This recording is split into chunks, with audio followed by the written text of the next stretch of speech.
O narrador conta histórias para um grupo de ouvintes. Durante milênios, essa foi uma forma muito comum de transmitir a literatura oral de geração a geração, permitindo que muitas histórias continuem vivas até hoje. Costumes, crenças e valores que atravessam o tempo e permanecem fortes fazem parte da cultura de uma cidade ou de um país. O aparecimento da escrita foi importante para conservar as narrativas da tradição oral. Muitos livros eram contados ou declamados até ganharem registros escritos, como as obras gregas Ilíada e Odisseia.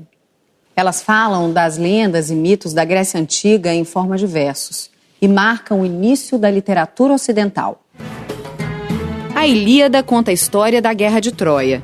A Odisseia relata a longa viagem de Ulisses de volta para casa após a guerra. A autoria das obras é atribuída ao poeta grego Homero, que teria vivido no século VIII a.C. Normalmente, histórias que circulam oralmente entre os povos, quando elas são registradas por escrito, elas são registradas por autores com interesses etnográficos, né? De deixar ou perenizar aquela narrativa para que ela não desapareça. Quando ela é registrada, ela já é registrada com todas as cores, as morais, as crenças da pessoa que a registrou naquele momento em que ela vive. Por isso eu gosto muito de conhecer as versões das histórias, né, para a gente encontrar qual é a essência dela, qual é o ensinamento essencial que ela nos traz. Alguns livros não têm um único autor. Resultam da união de histórias vindas de lugares e épocas diferentes, criadas por vários autores, muitos deles desconhecidos. A coletânea de contos das Mil e Uma Noites nasceu dessa forma e tornou-se uma das obras mais lidas e comentadas em todos os tempos, em todo o mundo.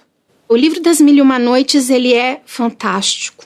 Ele realmente traz toda essa força do conto popular, ele faz parte dessa esfera do popular.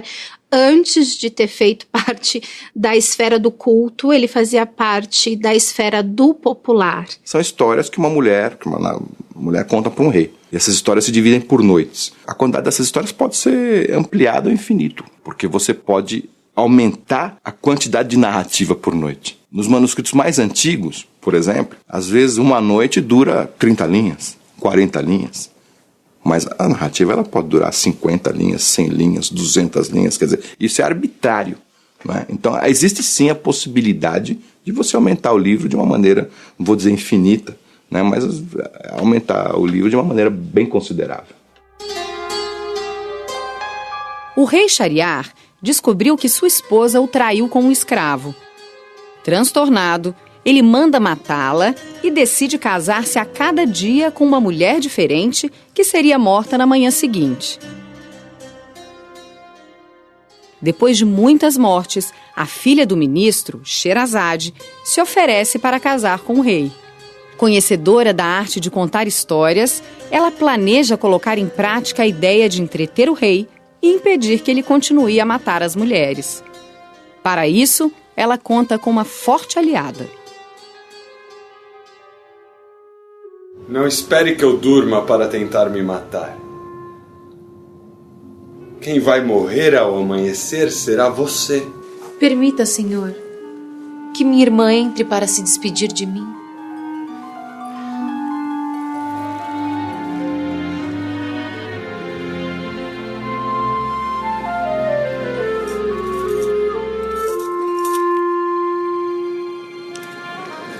Sherazade, conte-nos uma de suas histórias para atravessarmos a noite e que assim eu possa me despedir de você.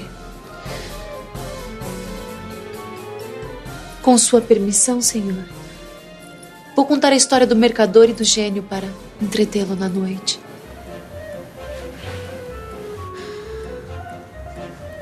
Um mercador possuía grandes bens em terras, mercadorias e dinheiro. Tinha à sua disposição um grande número de empregados. O livro das Mil e Uma Noites é basicamente constituído por histórias que se narram no interior de uma história.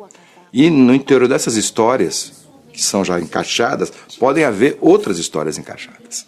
Todas as histórias das Mil e Uma Noites são narradas, com exceção da história dela própria, da Sherazade, que é a narradora, todas as histórias das Mil e Uma Noites são narradas por ela. Todas, sem exceção. Então, ela é a boca que dá vida às narrativas constantes do livro. Por isso que ela é uma personagem que domina a cena narrativa. Num primeiro momento, a gente associa muito esse ato de narrar com o salvar a própria vida.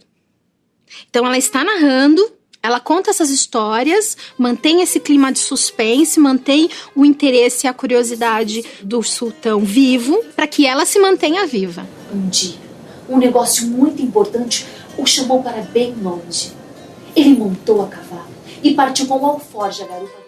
A obra das Mil e Uma Noites foi compilada a partir de manuscritos do século XIV, encontrados e transcritos originalmente no idioma árabe. Hoje o livro tem várias traduções e edições. As Mil e Uma Noites não seria um livro tão famoso no Ocidente sem a edição feita pelo francês Antoine Galland, no começo do século XVIII. Nessa tradução, Galland cortou passagens eróticas e poéticas. Incluiu histórias que nunca fizeram parte do livro original, como as de Aladim e a Lâmpada Maravilhosa,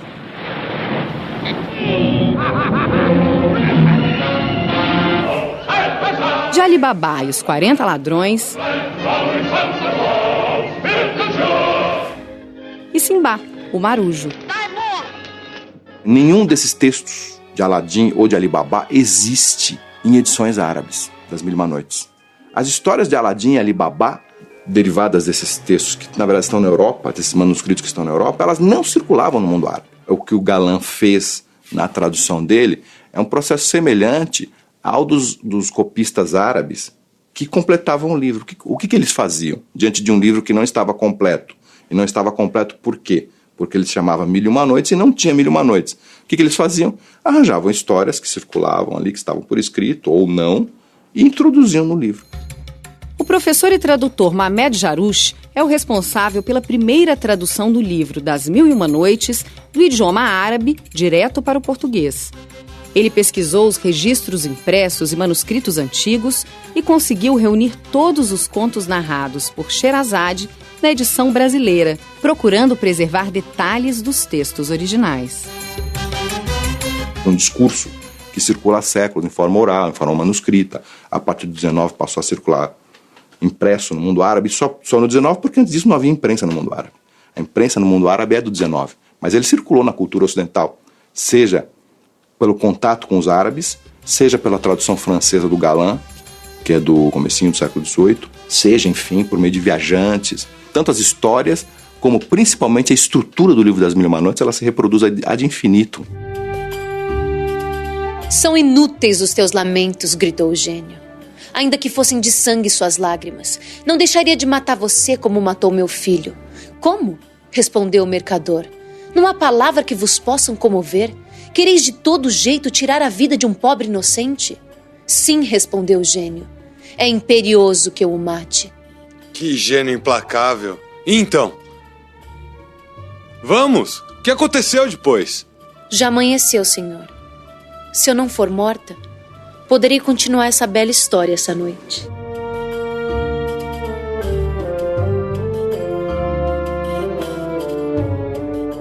Sherazade narrou contos maravilhosos de amor e ódio, de medos e paixões, de atitudes generosas e comportamentos cruéis. Um repertório fantástico.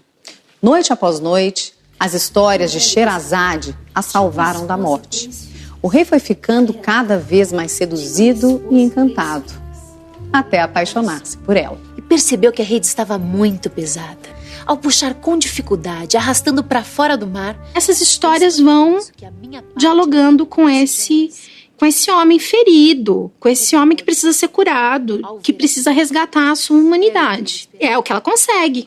Há um novo casamento que marca um novo começo, o renascimento desse rei agora humanizado. Então, toda a força do conto tradicional está presente ali nas Mil e Uma Noites, nesse poder que as histórias têm de humanizar as pessoas. É como se a narrativa fosse uma metáfora da vida. Ou seja, é como se o texto te dissesse: sem narrativa não há vida, há morte. A sobrevivência do livro se deve a isso.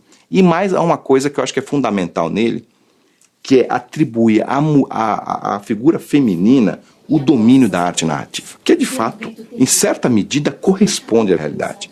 Dominar a narrativa é dominar a vida. E é o que a Scheherazade faz o tempo todo. Ela mantém o controle da vida, da existência, por meio da narrativa, por meio da excitação provocada pela narrativa. Os contos populares e os versos cantados nas ruas viajaram no tempo com a força da literatura oral. Mas só puderam ser conhecidos hoje graças à forma escrita. E assim, o som das palavras toma corpo e sobrevive ao esquecimento. A vida aqui no mundo dos desencantados, tal qual ela nos se apresenta para nós, não basta. Nós precisamos de mais. Por isso, a arte. Por isso, as histórias. E após essas palavras, ele foi e lançou 3 fadas. Mais uma infeliz. Rede 4 vezes ao ano.